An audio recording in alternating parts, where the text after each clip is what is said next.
नमस्कार, मैं doctor Vishwamitra Vaishnav, assistant professor political science, college शिक्षा, राजस्थान।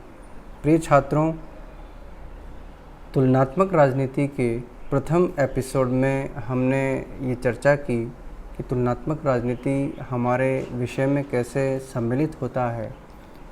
आज के इस एपिसोड में हम ये देखेंगे कि तुलनात्मक राजनीति क्या है। इसमें हम सबसे पहले ये जानने का प्रयास करेंगे कि तुलनात्मक पद्धति क्या है और तुलनात्मक सरकार क्या है और फिर तुलनात्मक राजनीति क्या है। तो हम ये जानते हैं कि 1945 के बाद तुलनात्मक राजनीति एक स्वायत्त अनुशासन के रूप में हमारे सामने उपस्थित होती है। यद्यपि 19वीं शताब्दी के अंतिम 2 दशक से ही राजनीतिक शास्त्र या राजनीतिक विज्ञान विषय को वैज्ञानिक बनाने का प्रयास शुरू हो गया था और इसमें 20वीं शताब्दी के आरंभ में अमेरिका की शिकागो यूनिवर्सिटी का इसमें महत्वपूर्ण योगदान रहता है। और हमारे विषय के सम्मुख जो चुनौतियां आई, चैलेंजेस आए, उन चुनौतियों को स्वीकार कर हमारे विषय की महत्ता को इस विश्व के सम्मुख रखना हमारे पॉलिटिकल साइंटिस्ट या सोशल साइंटिस्ट का एक प्रमुख कार्य था। और उसी कार्य के चरण में तुलनात्मक राजनीति भी हमारे सामने प्रस्तुत होती है, क्योंकि हमारे विषय में हमें विचार करना था, सिद्धांत निर्माण करना था। तो देखिए, तुलनात्मक राजनीति जो है, तुलनात्मक राजनीति के जो पॉलिटिकल साइंटिस्ट है, पॉलिटिकल साइंटिस्ट ये कहते हैं कि हमने एक ऐसा नया प्रतिरूप राज्य का या राजनीतिक प्रक्रियाओं का तैयार किया है, एक ऐसा मॉडल हमने तैयार किया है जो केवल राज्य, सरकार, इसकी संस्थाएं और शक्ति तक ही सीमित नहीं होगा। अर्थात जो प्राचीन जो हमारा अध्ययन था, जिसमें अध्ययन पद्धतियां हमारी भिन्न थी, हमारे विषय का विषय क्षेत्र बिल्कुल संकुचित था, हमारे विषय में कुछ सेलेक्टेड टॉपिक्स ही, कुछ सेलेक्टेड विषय ही उसमें उस पर विमर्श होता था। तो ये जो पॉलिटिकल साइंटिस्ट है आधुनिक समय में, वो ये कहते हैं कि हमने एक ऐसा प्रतिरूप तैयार किया है, एक ऐसा मॉडल तैयार किया है जिसमें केवल राज्य, सरकार, संस्थाएं और शक्ति का ही अध्ययन नहीं होगा, क्योंकि इसके अध्ययन पर जो हम जो निष्कर्ष प्राप्त करते हैं वो एक पक्षीय होते हैं। और तुलनात्मक राजनीति इसके साथ जैसे ही ऐड होती है, जैसे ही तुलनात्मक राजनीति एक स्वायत्त अनुशासन के रूप में आता है, तो इसी दौरान इस परंपरागत जो अध्ययन का जो क्षेत्र था उसमें कुछ नए आयाम जुड़ते हैं, और वो जुड़ते हैं केवल तुलनात्मक राजनीति के कारण, जिनमें राजनीतिक संस्कृति, राजनीतिक विकास, राजनीतिक आधुनिकीकरण, राजनीतिक समाजीकरण और राजनीतिक व्यवस्था सिद्धांत, ये प्रमुख सिद्धांत 20वीं शताब्दी के आरंभ से ऐसे हमारे विषय के साथ आते हैं कि जिसने हमारे विषय को व्यापक बनाया, विश्वसनीय बनाया, और प्राकृतिक विज्ञान तो नहीं, नेचुरल साइंस तो नहीं, लेकिन हमने कहीं ना कहीं नेचुरल साइंस तक पहुंचने की कोशिश की। यद्यपि देखो, नेचुरल साइंस का जो विज़न है वो बिल्कुल अलग है, वो पदार्थों से संबंधित है, वो फैक्ट्स से संबंधित है। और हमारा जो सोशल साइंस है, इसमें जो मुख्य जो करता है वो मनुष्य है। मनुष्य का व्यवहार परिवर्तनशील होता है, और मनुष्य के व्यवहार के आधार पर ही, उनके मूल्यों के आधार पर ही हम निष्कर्षों को प्राप्त करते हैं। तो देखिए, तुलनात्मक राजनीति वास्तव में हमारे विषय के लिए एक बहुत बड़ा आविष्कार है। अब देखिए, तुलनात्मक राजनीति क्या है, इसकी परिभाषा को समझने से पहले हम सबसे पहले ये समझते हैं कि तुलनात्मक पद्धति क्या होती है। देखिए, 2 या 2 से अधिक वस्तुओं, प्रक्रियाओं, व्यवस्थाओं में तथ्यों एवं तर्कों के आधार पर समानता और असमानता करते हुए उत्तम सामान्यीकरण या उत्तम नियम या जब सिद्धांत का हम निर्माण करते हैं तो हम इसे तुलनात्मक पद्धति कहते हैं। हम जानते हैं कि ज्ञान की प्रथम अवस्था ज्ञान को प्राप्त करना होता है, और उसकी जो दूसरी अवस्था है वो उस ज्ञान को समझना होता है। जब हम समझते हैं तो समझते कैसे हैं? हम तुलनाओं के आधार पर समझते हैं, हम बारीकी से उसका ऑब्जर्वेशन करते हैं, हम निरीक्षण करते हैं। तो तुलनात्मक पद्धति जो है, एक से अधिक व्यवस्थाओं में तुलना करना, निष्कर्ष प्राप्त करना, ये तुलनात्मक पद्धति होती है। अब प्रश्न ये आता है कि तुलनात्मक सरकार और तुलनात्मक राजनीति दोनों एक ही है क्या? क्या हम दोनों को पर्यायवाची शब्द के रूप में उपयोग कर सकते हैं? तो यहाँ कंपैरेटिव गवर्नेंस, कंपैरेटिव गवर्नमेंट या तुलनात्मक सरकार और कंपैरेटिव पॉलिटिक्स या तुलनात्मक राजनीति में अंतर है। देखिए, जी.के. रॉबर्ट्स ये कहते हैं कि तुलनात्मक सरकार राज्यों, उनकी संस्थाओं व सरकारों के कार्यों का अध्ययन है। देखिए, तुलनात्मक सरकार में सिर्फ जो है राज्य है, उनकी जो संस्थाएं हैं, उनके द्वारा जो किए गए कार्य है, उनका हम अध्ययन करते हैं, ऐसा जी.के. रॉबर्ट्स कहते हैं। जीन ब्लॉन्डेल ये कहते हैं कि तुलनात्मक सरकार समकालीन विश्व में राष्ट्रीय सरकारों के प्रतिमानों का अध्ययन है।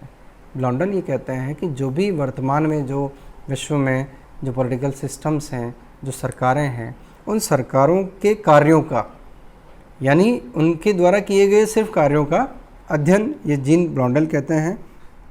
और अब इनकी परिभाषाओं के आधार पर हम ये निष्कर्ष निकाल सकते हैं कि तुलनात्मक सरकार के अंतर्गत राज्य से संबंधित औपचारिक संस्थाओं का अध्ययन होता है। राजनीतिक व्यवहार के अनेक पहलू व अनेक गैर शासकीय संस्थाएं होती हैं जो सरकारों के व्यवहार को बनाती व बदलती है। तुलनात्मक सरकार में इनका अध्ययन नहीं होता। देखिए, तुलनात्मक सरकार में सिर्फ औपचारिक अध्ययन होता है, जो व्यवस्था है, जो संविधान है, उसके द्वारा जो सरकार द्वारा जो किया गया कार्य है, राजनीतिक व्यवस्थाओं द्वारा जो किया गया कार्य है, केवल उन कार्यों का अध्ययन होता है। लेकिन उन कार्यों को प्रभावित करने वाले बहुत सारे ऐसे आयाम होते हैं, बहुत सारे ऐसे फैक्टर्स होते हैं जो उस सरकार के कार्यों को, उस सरकार के लक्ष्यों को, उस सरकार के विज़न को प्रभावित करते हैं। तुलनात्मक सरकार में हम उनका अध्ययन नहीं करते हैं। ये अध्ययन हम कहाँ करते हैं? ये अध्ययन हम तुलनात्मक राजनीति में करते हैं। तो देखिए, तुलनात्मक सरकार का जो लक्ष्य है, जो उसका जो एरिया है, वो बहुत सीमित है, लिमिटेड है। अब हम बात करते हैं तुलनात्मक राजनीति की। देखिए, तुलनात्मक सरकार की अपेक्षा तुलनात्मक राजनीति का संबंध राजनीतिक व्यवस्था के औपचारिक अध्ययन के साथ साथ उसके अनौपचारिक संबंधों से भी है। यानी व्यवस्था का अध्ययन करना है, लेकिन व्यवस्था के साथ साथ राजनीतिक व्यवहार की संपूर्णता का अध्ययन करना है। ये तुलनात्मक राजनीति में महत्वपूर्ण बात है। जैसे कि जी.के. रॉबर्ट्स ये कहते हैं कि तुलनात्मक राजनीति बृहत्तर क्षेत्र का संकेतक है। देखिए, तुलनात्मक राजनीति जो है अपने आप में स्वयं ही ये एक बहुत बड़े एरिया को इंडिकेट करता है, यानी इसका विषय क्षेत्र बहुत व्यापक है, जिसमें तुलनात्मक सरकारों व गैर शासकीय राजनीतिक कबीलों, संप्रदायों व गैर राजकीय संगठनों की राजनीति का भी अध्ययन किया जाता है।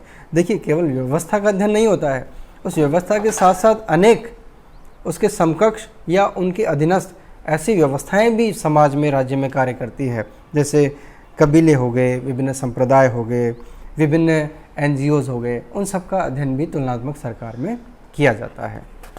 इसके बाद देखिए, एडवर्ड ए फ्रीमैन ये कहते हैं कि तुलनात्मक राजनीति सरकारों के विविध प्रकारों व विभिन्न राजनीतिक संस्थाओं का तुलनात्मक अध्ययन है। सरकारों के विभिन्न प्रकार और डिफरेंट काइंड्स ऑफ जो पॉलिटिकल सिस्टम है, उन सब की कंपैरेटिव स्टडी हमारे इस विषय में होती है।